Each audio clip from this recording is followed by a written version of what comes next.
Welcome back to another edition of Zero Block 30. Today is a little bit different than most days. Normally, whenever you push play on YouTube or Spotify or iTunes or whatever, you hear me running my dumbass mouth about the amount of rounds that we have in the magazine, usually 4 or 5, depending on the issues. But occasionally, in American discourse and politics and Supreme Court decisions, there becomes an issue that's so prevalent, that's so widespread, that we feel like it deserves our undivided attention. That's exactly what happened today, because with the Supreme Court set to overturn Roe versus Wade, there's 13 states, right, Kate, that have trigger laws? Yeah, 13 states have trigger laws in place that could effectively ban abortions almost immediately. Texas, Missouri, Kentucky, Louisiana, Oklahoma, all homes to military installations. So we thought this was obviously, it'd be crazy if we didn't make this the biggest story. A ton of military personnel are going to be affected by this. So thought we'd chat it up. What's more fun than a Friday abortion episode? You know? When there's a big issue like that, we typically will bring in somebody who's has firsthand experience or knows a little bit about the subject at hand. For instance, whenever we were dealing with Afghanistan and withdrawal there, we brought on Major Thomas Schuman, who talked about Digital Dunkirk and his efforts to get Zach the interpreter out of Afghanistan. We talked about Syria. We bring in Dan Lamothe from the Washington Post, who's done extensive work on it. We bring in people who have personal experiences, so we get a firsthand account. And that's exactly what we wanted to do on this issue, because you're going to hear the stats in the interview that we did. We're going to bring in a service member who spent time in the Marine Corps and had a personal experience with abortion. But we're not going to waste a whole lot of time. Let's just go out to her and see what she has to say. It's me, Chaps. I'm the interview. You're the interview. We had special music lined up and everything, a little brown noise change and all that stuff. And it's you, Kate. It's you. It's your story. It's just me. It's Kate. It's me. Yeah. So I have been rolling this around in my head a lot ever since the news came out this week. And I knew we were going to talk about it on Zero Block 30 because we talk about everything that affects service members. And this is a huge thing affecting them. And I felt that it would be disingenuous. I'm the kind of person who, if it's on my mind hard enough, like I have to, or it will eat away at me. I felt it would be really disingenuous to cover this topic and to stay silent on something that was from my own military service, like an experience that I had that I know for a fact, just from knowing other women in the military and from my own experience, like I know for a fact that I wasn't alone in it. And I feel like it's really important for them to hear, and for other women who maybe are going through it or who will go through it or who have been through it, to hear that they're not alone, because I know that was powerful for me. So, yeah. And I want to kind of start off, and before we get into like your story and what actually happened and things like that, I want to kind of start from your beginning and what I guess for me, growing up as a Southern Baptist guy, and I grew up in the South, conservative family, my grandfather was a pastor and all those things.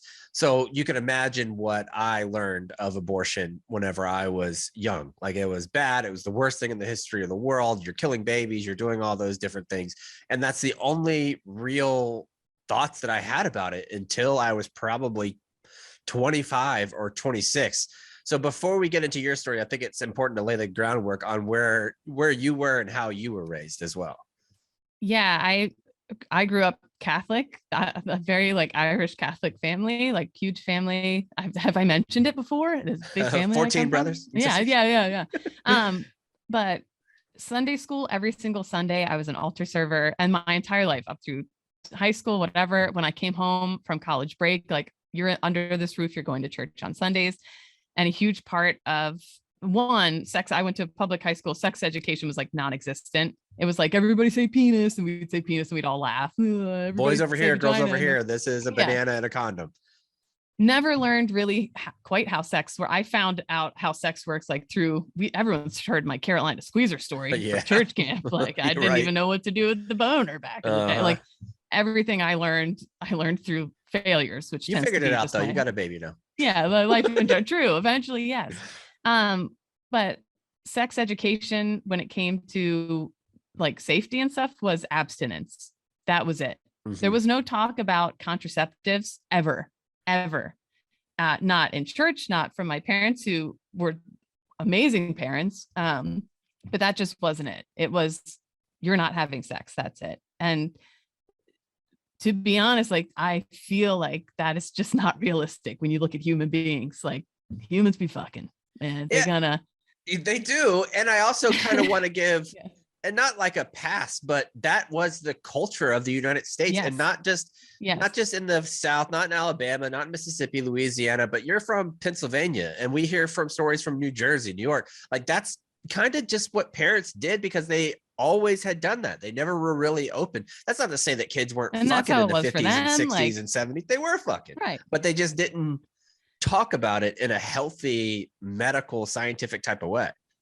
Yeah. And I remember I had a cousin who got pregnant before and it was this kids come and sit in the living room. It was like a big deal. It was a big deal. And I go off to college and I fuck up at college. I did a lot of things that I've been open on here. I did drugs. I was obviously having sex. I was like doing very stupid things. And when I had to drop out, I had a 1.8 GPA, and like, I love my parents. Like I felt genuinely horrible for having disappointed them. Like there's no worse feeling, especially when you have great parents. Like I felt like I had fucked up so badly that one of the ways I felt like one of the only ways I could redeem myself to everyone was to join the Marine Corps. Like that's how intense it was, that like I felt like that was one of my only, like they would have looked out for me no matter what, but I was like, I love them so much. I need to do something to be better for them. So I joined the Marine Corps at, I think I was 21 years old, and I'm turning my entire life around. I'm going to be a new person. I actually started at boot camp. I started going to church again. I started whatever. So fast forward to, that was in 2008. When I get out to the fleet, I meet someone and we start a very serious monogamous relationship. Like I can say without being corny, like I was madly in love with this person, like madly in love. And I was 23 years old, a grown woman on my own, and I was having sex. We were having sex. The one thing was that and again, this was a long time ago. So I was telling Chaps before, I'm like, this is how I remember it now. And I was thinking, I was like, was I, but I was not on birth control, which is kind of crazy. And so I'm setting the scene. I'm 23 years but old. It's not crazy, right? Like I think that you say that it kind of in passing, but so many young Marine women aren't on birth control when they go, because it's not the stress level is so high, right? Like, don't you kind of stop? Well, I wanted to kind of touch on that a little bit too. Like my period completely stopped in boot camp, because it was such a shit. I went from being like a disgusting beer rugby player to like whatever. My period completely stopped in boot camp, and one and two, there's many reasons. You're young and an idiot, and you think you're invincible. And three, when you're in the day-to-day in the Marine Corps, it's not like you can just be like, hey, I'd like to go to the doctor today. Right. Like, you know what I mean? Like that's Yes. not how that works. Right. And if you do say that, they say, well, why? Who are you going to and why? Yep. Or at least tell your staff or somebody. At least when I was in, you could not just slip away and go to the OBGYN for whatever reason. Like, and I had a good command. I haven't thought about that in a long time, but it's absolutely a junior service member. For those civilians that are listening, I'm sure we have different listeners that want to tune in for this part too.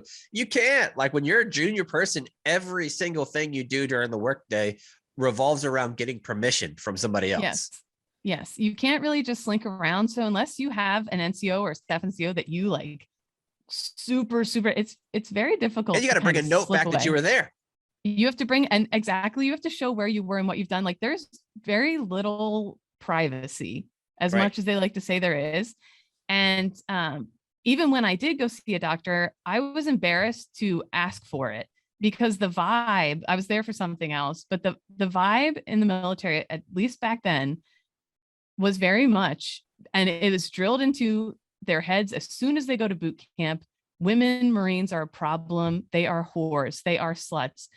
You get to the fleet and the guy's like, oh man, you're cool, but she over there, she's a slut, blah, blah, blah.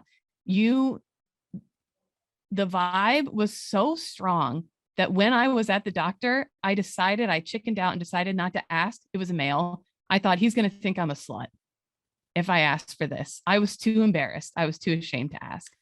So which is insane to make 23-year-old women feel that way, like about having a very normal adult relationship with a significant other. Like it's crazy that that's the way that we do things.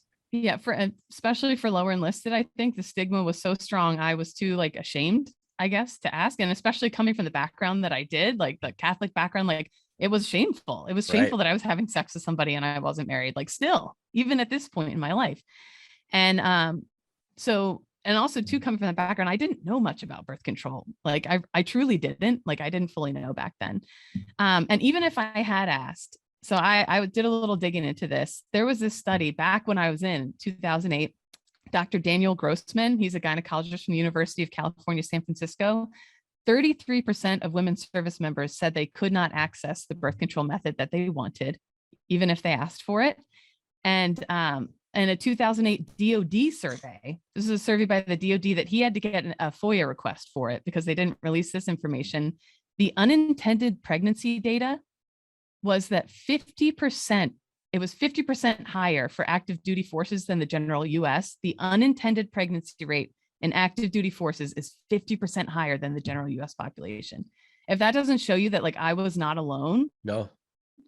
Too afraid to ask for birth control and feeling like all sorts of things, like I was not alone. That is, and for this sure. is That's what you're talking about, that it's these service members, you're not it's not the same lack of care like that you're getting in a lot of like lower SES, lower income groups where you don't have the ability to pay for it.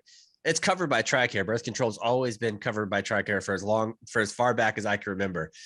It's the emotional burden and like almost the sociological burden that comes along with it, more so than the medicinal and going to get a prescription barrier. It's definitely a socio type of barrier instead of medicinal. And some of the women I served with, like I know when I was deployed, they had trouble getting their birth control like sent to where they were deployed. Like they only give you 3 months chunks. And like a lot of women were like, fuck it, I'll just like whatever, wait and figure it out when I get home, like blah, blah, blah. Like nobody really gave much thought to that. We're traveling for schools all the time. We're like, it's not always easy to access your prescriptions, like whatever. Some pharmacies carry different types of prescriptions and others don't have the same one. So you might have to change. Then you got to go see the doctor about that. It's a lot of barriers. Yeah. So I'm setting the scene here. And I know it's different for every woman, but again, I know even then from back when I was in, I know I wasn't the only one who felt this way and who, whatever.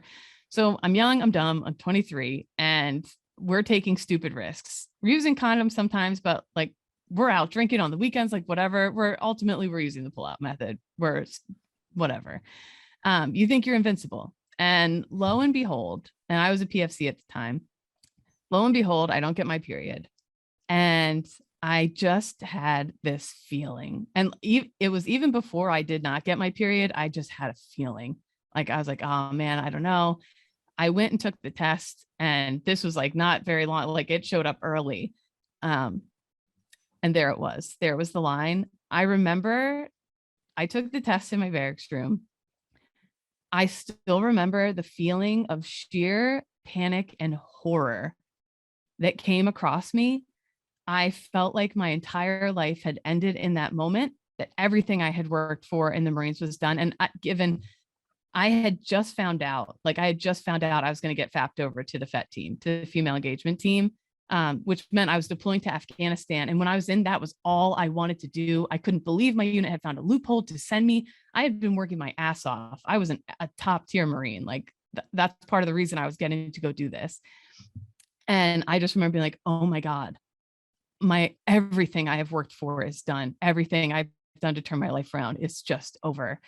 And the second thought that crossed my mind was, because I had seen it in action and heard it online, on Facebook, in the chow halls and whatever, what the conversation is after a pregnant Marine walks by is horrific. It was when I was in. The attitude towards pregnant Marines, I knew right then, I pictured myself just walking through base pregnant, and the thought made me want to put a gun to my head and kill myself. She's a deployment dodger, a malingerer. She's not a real Marine. She's a slut. She did it on purpose. And the thought of that, of like living through that, made me literally want to kill myself in that moment. Like I was like, what have I just done to my life? I just ruined my life. That's how I felt. Yeah, you're not being hyperbolic. You're being truthful. Like that's I'm the being state of truthful. mind That is, and like that is what the environment was like. That is how people felt about pregnant Marines, at least lower enlisted. Like I lived it. I saw it. I knew that that's the case. I'm rambling here, but like, I'm really trying to drive home what the vibe was. So, and not even to validate that what my actions led to, like, whatever your reasons are valid enough, but I'm just really driving home what my personal story is. And I was just crushed. I had been so excited to get on this vet team. And the other thought then too was to my parents, like, I know that their love for me knows no bounds. There is nothing I can do that will make my parents turn their backs on me. I'm incredibly lucky. The thought of letting them down in this way, I was not married.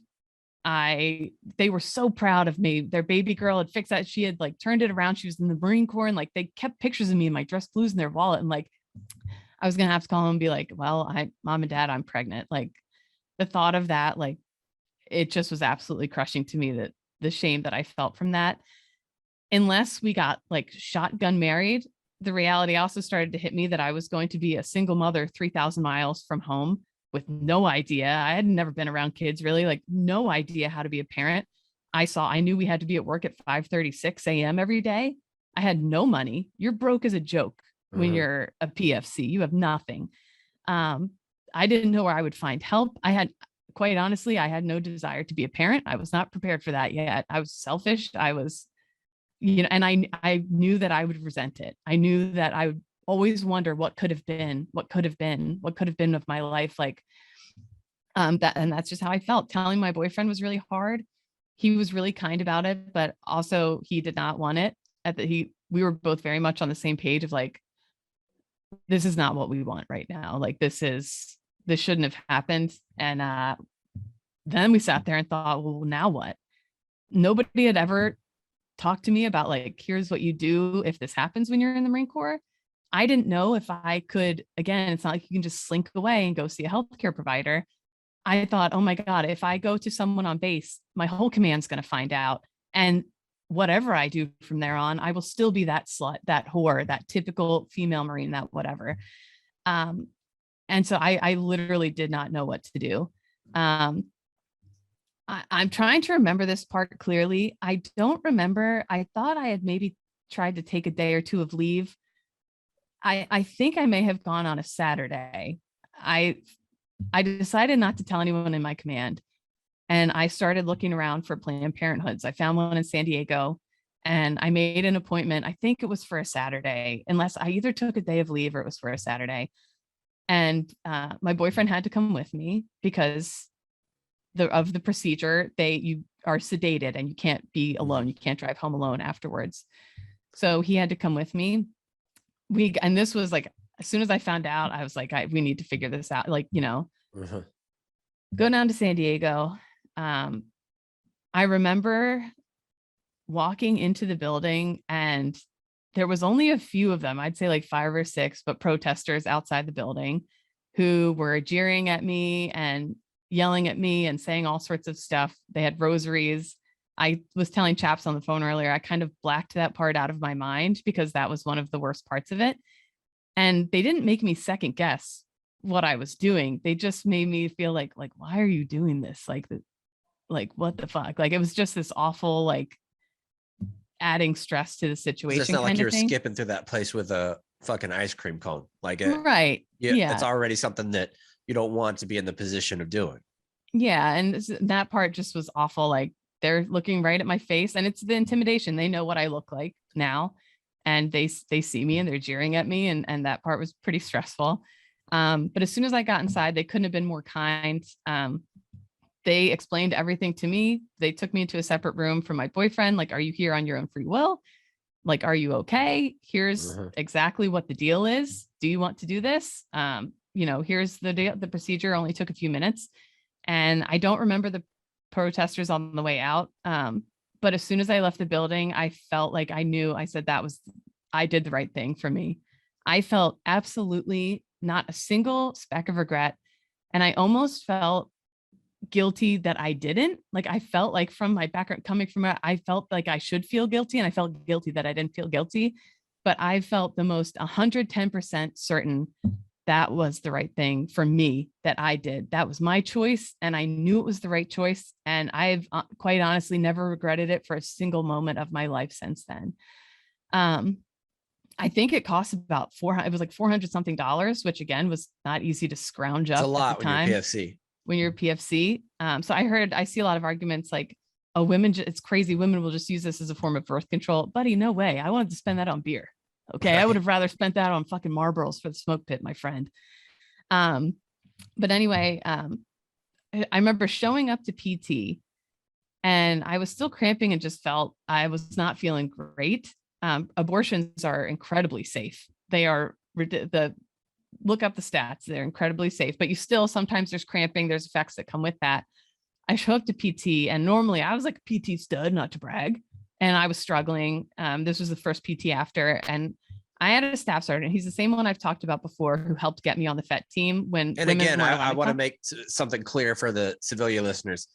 This is because she didn't feel comfortable enough to go to the command based on climate and based on culture of the Marine Corps. This, based on being a medical procedure that's surgical in nature, would have gotten her at least a week of light duty is what it would be called, where she wouldn't have to go run a week or two. But because she felt like she couldn't do that, she wasn't able to tell her chain of command. So then everything she's just had this procedure done and she has to do everything as if the procedure never happened. So she's supposed to show up to work. If you ran 25-minute 3 mile on Friday, you should be able to run a 25-minute mile again, or 3 miles again on Monday. And she wasn't able to do that because she just had a procedure and wasn't able to say that I have a medical condition going on right now. Yeah. And there was still the terror too of like, oh my God, what if someone finds that? Like, it was still like, the whole thing was like, it was incredibly stressful. It was incredibly stressful. I thank God that I had a staff sergeant he's the one who helped get me on the FET team when I wasn't allowed to deploy with my own unit. Like I pulled him to the side and thank God he had looked out for so many Marines in different ways in my unit. I felt like I could trust him implicitly. Like he was the only one. I had a great command.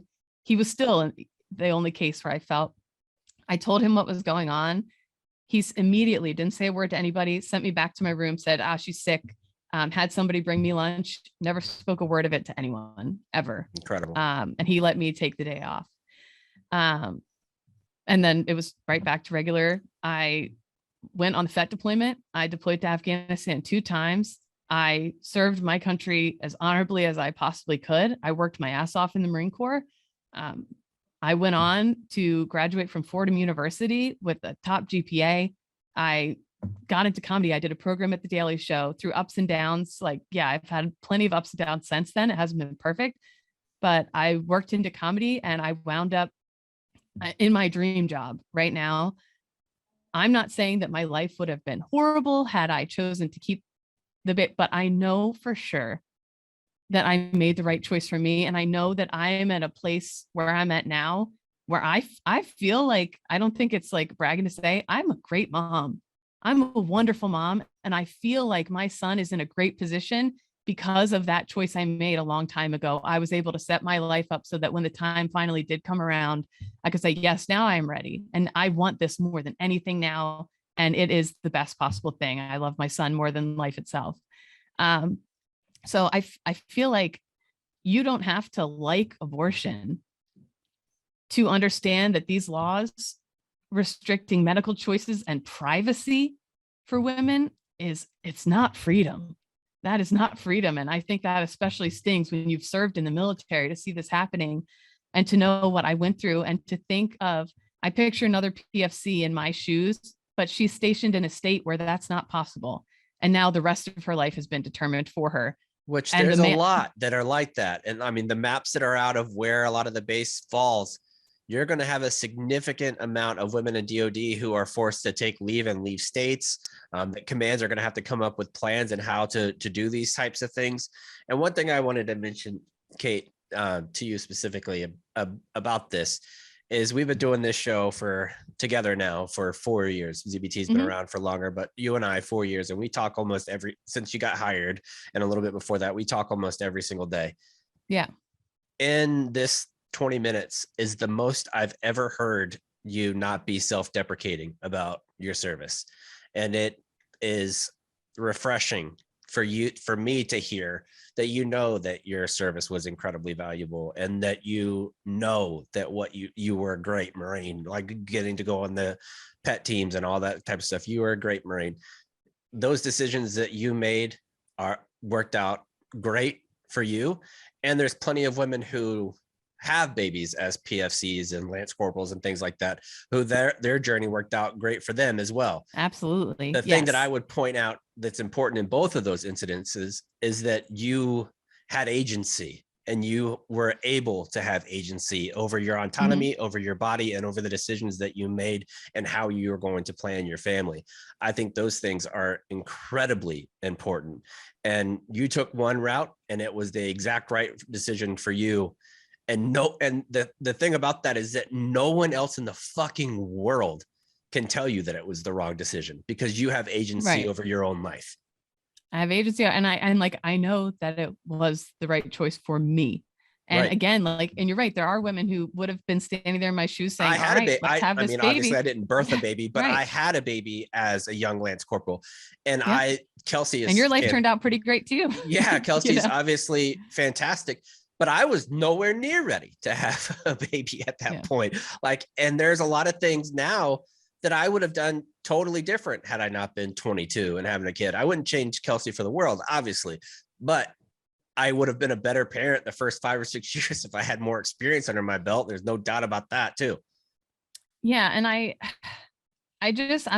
so of course I lurk on the military Facebook pages, and I follow many women-centric groups, and the overwhelming feeling appears to be like, this sucks. And which I was almost like a little surprised by, but it kind of made me, I wanted to talk about it because I saw so many other women, like old gals like me, reliving similar experiences to mine, where this was during a time where it was legal for me. I was in a good state to be in, and I still had a difficult time with it. And a lot of us are tough for you, even in California. Upset. I mean, that really showed. Like California, it was still difficult. The logistics, like everything, and just hearing from other women who had similar experiences to me. Other women were sharing their stories, and it was powerful for me to see them doing so. And so I wanted to share mine.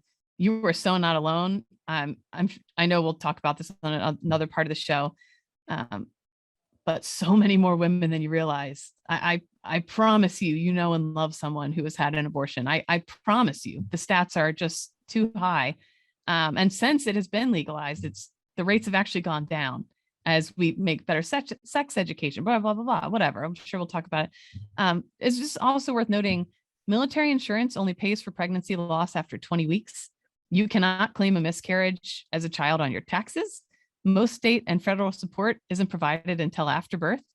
I could get a ticket in the carpool lane if I'm pregnant. Our pets' heads are falling off. But a lot of this stuff, you don't care about me. I mean, you know, it's a really slippery slope. And then the final thing I'll say, because I'm old rambles, Katie, now it's like the Chaps probably like the wheels are falling off. She's just going here and there. It's fine. I was looking at other sites, and there were sites where military men were saying that women like me should be killed for what I've done. We're openly saying, open season on these bitches. Like I should be killed for what I've done. And it's very clear that sentiment that made me feel like I wanted to, when I first found out, and I thought, I just want to die right now. I like will kill myself before I walk through base pregnant. Like that's how I felt. Like that was clearly very much alive and well in these comment sections. Because would you be any less of a Marine if you were pregnant? Like that, to me, no, not at all. The answer is absolutely not. You're still the same. And the fact that you're made to feel that way because of really decades of culture and how you said it right from the jump. Women drill instructors, whenever they were teaching back in the day, they would say that don't be a slutty, like, oh, you're going to be one of those slut Marines. They would say it to the female Marines. Then you would have the male Marines. Don't look by whenever 4th Battalion's going by. Hold your nose. You're going to hear you're going to smell fish and all that kind of shit whenever it's going on. It was a culture of hating women simply for the fact that they were women. It was a culture of hating women. Yes. Simply for the fact that, and a lot of guys who are speaking out like this it's very telling. They do not care about life. They do not care about babies or children or anything like that. what they care about is hating women. And I wrote this down because this is how it feels like you're in a rock and a hard place. In the Marine Corps, you're a bitch or ugly or stuck up if you don't put out. You're a slut, a whore, a Wookiee if you do. You're a malingerer, a deployment dodger, a waste of taxpayer money if you're pregnant, and you're a murderer who should be killed if you get an abortion. Like, there is no winning when you're a woman in the Marine Corps to still an overwhelming amount of guys who are in. There's a story out by Task and Purpose about a group chat that the intel basically like that shows that leadership has failed so overwhelmingly. I'm a Marine. I always will be. I'm proud to be a Marine. But then there's a part of me that feels like I'll never be as a Marine like you are, Chaps. I never will. In many people's eyes, I don't count like you do. And this is a big part of it, like that experience. And at the time, I didn't think of it that way. At the time, it was like, I just got to paddle through and do what I got to do to continue being the Marine I want to be. And so that's just is what it is. But and I hate that for you. I hate that that's the way that culture has made you feel, because in reality, you did the number of deployments that Cons and I did combined. Like, you've done every single thing that you've been asked, and what the country didn't even ask, you volunteered to do. And one thing I want to really drive home here is this idea that you can't look at the face of your government and say that this is fucked up, that we can't look at the Supreme Court and say this decision is flat out wrong and it's an injustice and it's an infringement upon our liberty. Right now, the Heritage Foundation is a very conservative foundation. They rank the United States as 25th on the Freedom Index. Of all the countries in the world, the United States comes in at number 25. Freedom is something that it's not just granted. It's something that you have to work towards every single fucking day. And the same thing with liberty. We cannot look past and say what happened in the past. We have so much liberty. This is the freest country in the world, and have these platitudes and these great delusions of grandeur about how wonderful America is. To me, that's the antithesis of what America is. America should look at where we're at right now. And we're struggling. And I think that if you look on no matter what side of the aisle that you're on, if you look at America and say that America is doing wonderfully right now, your head is in the fucking sand. You have to, as a culture, we absolutely have to grab this thing by the horns and say, no, we are going to be the freest country in the world. We are going to have liberty, and we're going to protect the citizens of this country, whether they have Judeo-Christian values, whether they have Muslim values, whether they have fucking atheist values, agnostic values, Buddhist values, no matter what faith, color, religion, creed, ethnicity, LGBTQ, everyone deserves the right to liberty, because liberty is the soul's right to breathe. And you're taking it. Like the fact that they're trying to take that from so many, half that population of security, and not even just for the rape, incest, like the worst of the worst crimes that we can consider in America. And that's even looked past based on theocracy, to me, is just absolutely, completely against what we founded this country for, completely against it. Yeah. And this is like fact that what I'm about to read in Missouri right now, the moment that Roe falls, law will dictate the following: that life begins like right at conception. All termination of that life, including the morning after pill, IUDs, will be illegal. No exceptions for rape or incest. And that makes doctors helping families have a baby through IVF subject to criminal charges. And that's because fertilizing an egg is life under Missouri law if Roe falls. So any embryo destroyed in the process would be an illegal act.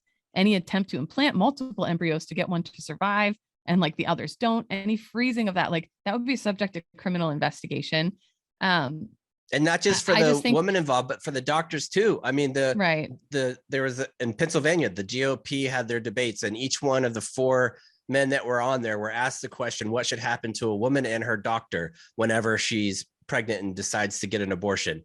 Without question, all of them said that the doctor should be held legally responsible and it should be a crime.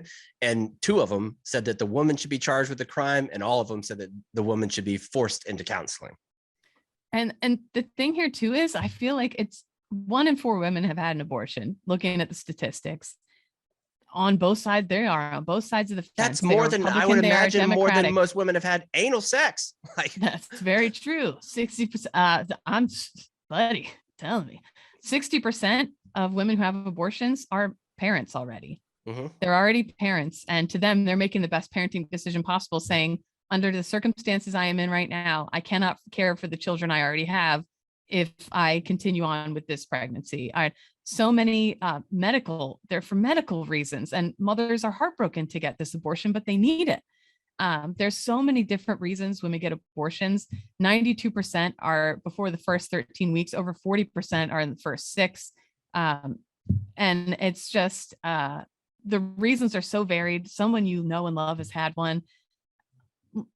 Last thing I'll say, I used to be very much on the other side of the fence. I told Chaps, digging through my old stuff, I would make pro-life collages on Mhm. the weekends. Like, I was in this life teen group. Like, I was so against it, so viscerally against it. And I remember, like, nobody could have changed my mind back then. Like, nothing you said to me, I knew what I knew, and that was it. And so I don't even know how, like, honestly, it took me being in that position, I think, to be like, oh. And I was listening to an interview with a woman who said women come in and say, I know I'm doing this, but I don't believe in abortions, as they're Mhm. getting an abortion. Like, it's one of those Because it's things where, internalized shame. It's like that's and what I happens when you've been shamed for so long. and the shame that these politicians that you're talking about, it harms women on all sides of the fence. People have babies on all sides of the fence because it makes us afraid to speak out. The shame and the stigma is so strong. I called you beforehand debating whether to even talk about that. And I hate being like, oh, it's so brave, it's so whatever. Um, because it is a scary thing. I did have to think, wow, is this going to hurt me here at work? Like, I don't think anybody here that I work with, there would be like actual work repercussions, but like, oh man, people are probably going to be out Oh, there you'll get it in listening, comment sections for the rest of your followers, life. Like the the rest of comment every section. blog for the rest of the time that you're there, it'll be mentioned. I mean, it's the same Yes, thing. exactly. This will follow me forever. But to me, it is worth it 120 million times over, because I know like 1 in 4 women listening right now have been through this. I know it. And to not leave men out of it too, like, everything falls on us. Everything falls on us. And it's time that changed. And this just cannot happen. People need to be angry about this, and people need to fight it, because the people fighting for your country and for your freedom are also stuck going through this now. And it's just not okay. So And I that's, also want to give yeah. an enormous fuck you to everyone who is also being transphobic about this and saying like little Yeah. snide remarks about, oh, I thought men could get pregnant Men could too. have it. Yeah. Shut the fuck up, you losers. Like, you Yeah. transphobic Yeah. pieces of shit, you fucking garbage. Like, to take shots while so many people are Right. going through something to make your little snide transphobic bullshit is just ridiculous. And that's exactly what I Yeah. mean. Like, we need there, and I don't even want to say a return, like, because there is a false equivalency. Return to politeness implies that everybody under the American umbrella has been given that same.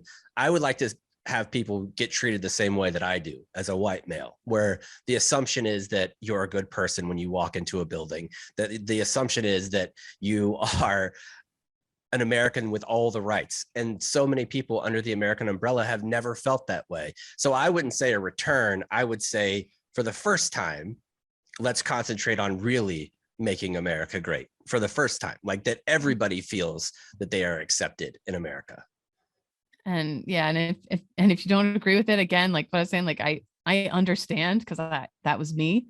But please don't take that away from somebody else. Like, that's your choice. Please don't take my choice away from me, because especially now after being a mother and having gone through pregnancy, I don't know if I could even make it through again. Like, it's so much more. Everyone's oversimplifying what it is to be pregnant and have a child, and because women are taught to downplay everything, and we don't get the care that we deserve, and the treatment we deserve. It's so much more than people who can't have children will ever realize. And I think you need to help us fight so that we can still have that choice and make that for ourselves. And then that's it. But thank you to everybody who listened to this whole thing. If you are a woman going through it, or you have never been able to tell anybody, I'm always here. You can DM me anytime, whatever. I'm here for you. I know what it's like. You are so not alone. You're not alone. And that's about And it. not just for Kate, me. but we'll gather resources too, like professional resources where you'll know who to contact it. Because one thing about movement and things like this, when there is civil rights issues and there's social justice issues that need to be at the forefront, there is going to be a litany of organizations that are willing to step up. If you're a service member who is considering an abortion, or that you need to talk to somebody about therapy or counseling or something surrounding that issue, we'll find the resources. We'll put them in the blogs. You can reach out to us. There's going to be people that'll help you. And the 4 people on this podcast are counted among those. Whew, what an interview. Like, Yeah, can we we're do like lucky an to get ending? her for sure. That's a lucky get. Yeah, that was quite the interview. I don't know how you snagged her. She is in high demand, I heard, by a lot of people. So that's pretty tough. I feel like I obviously got pretty heavy and serious, but I don't want that to seem like it was like doom and gloom. What's happening is doom and gloom. But again, like I'm confident in my decision, and I feel, I don't feel upset talking about it. It actually feels pretty good to have talked about it on the show. So yeah, and I'm sure that it's cathartic for a lot of people to hear that have experienced the same type of situation and have never really talked about their situation publicly, because there is so much instilled shame when there really shouldn't be any at all. It's a medical procedure. All right, let's move on to save rounds and alibis. Kate, we'll start with you. Oh boy, I don't really know how to follow. How do you follow that? I do feel like, because it's a solo Chaps and Kate episode, sort of fucked up because Khan's going on his honeymoon. Like he's going to be out for a little bit. So, I mean, well, it's been out for quite a bit anyway. So maybe. Should I just be Captain Khan's? Yeah, just be Captain Khan's. He's going to France for his fucking honeymoon. So give us some things that he's excited about in France. Oh, petite fromage. That's tiny cheese. The charcuterie is going to be crushed charcuterie. 23-year-old Kate was a whore. My goodness. Right. He is definitely going to say that. True. My goodness. He loves slut shaming big time. Big time slut shaming. His monocle fell off when he was listening to me talk about what I did. Mother. Oh, good heavens. Turn off the Spotify, mother. 23-year-old Kate is back at it again. She's back at it again. No. Yes, his loafers kicked off across the room. It was terrible. But no, I hope he has the best time on his honeymoon. French Captain Khan's. We got to kick him out of the group chat. I feel like when he's going to be unbearable. I don't want to see that much escargot and non-baguettes and all that. I just can't. Happy for Alex though. I hope she has a great time. Yeah, I'll tell Alex to text me any important updates that's going on. But I feel like I just got to block Khan's for the whole time. Yeah, French and food. Also, what an officer fucking move! Like 2.5-week vacation. Are you shitting me? Woo. What does he think? He's Dave taking off fucking basically the whole summer? 2 weeks for a wedding. I couldn't even get 1 day for an abortion, man. Right, exactly right. Too soon, Kate. Too soon. I don't really have any save rounds or alibis. Mother's Day. It's your first real Mother's Day where you might get some artwork from Cash. Are you excited about possibly picking that up on Friday? Yes, I've been getting photos from the daycare showing me that he's working on something. I don't know what it is, but I I'm bet very he's excited. such a rabble rouser. Like, don't show her. It's going to be a surprise. Don't show her. Can't show her. A lot of sponge paint involved, a lot of stuff like that. I kind of keep forgetting that it's Mother's Day. But yeah, looking forward to it. Hopefully at some point someone brings me donuts in bed would be ideal. But what are you doing for Mother's Day on your end? You got anything lined up? Yeah, well, there's absolutely no risk of her hearing because she has never and will never listen to anything that I put out or produce. I got her a nice, huge pool float that has like a canopy over it. She's been saying that she wants one where she can go out there and not have to worry about getting roasted all day long. So it's got like a little shade area that she can get. And this gift is a little bit risky. I'm not sure how it's going to go over, but personally, I'm excited about it. It's a towel warmer. Oh, you have me afraid you're about to say something creepy. No, not creepy at all. So it's it's this ceramic bucket that you plug in and it'll warm your towel to like 98 or 100 degrees or something. It'll give you that drier feel. So whenever she gets out of the pool or something like that, a super luxurious pool towel or a bath towel that's heated up, I feel like that's a win. It's going to be nice. It definitely is a win, buddy. All right. It's tough. Gift. I will say being married for 12 years and buying Mother's Day, birthday, and anniversary gifts So that's essentially 36 individual gifts over the course of our marriage. Like, in those types of gifts, you really start to get to the bottom of the old barrel. That's 12 why I years won't in. get married again. You Simply for that shouldn't. You got to reason. keep it spicy that way, I Yeah. think. Yeah. Mm-mm. All right. Well, that's it. We'll be back here again on Tuesday. Just the Chaps and Kate show once again on Tuesday. Maybe we'll bring in some other people and discover what's going on in the rest of the world, and bring in some other people from Barstool or outside. Maybe we'll call Sean, our friend Sean, gay black vet, see if he wants to come on the show too. We'll have some things planned for you, but we'll see you back here on Tuesday next week. It's on the retreat.